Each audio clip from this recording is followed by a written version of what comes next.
Kining aking pitsay na ito ay aking ito ibabaligya. Kaya naman, kinarga ko na kini sa aking motor.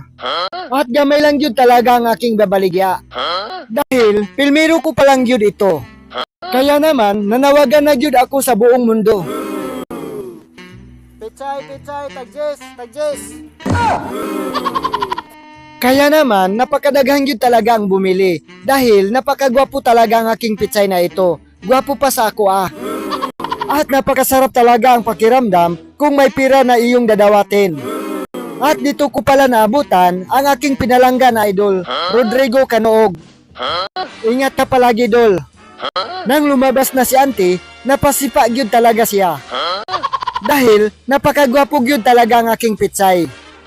Kaya naman, pinakyaw na yun niya ang isang bugkos. At maraming salamat sa inyong lahat. God bless.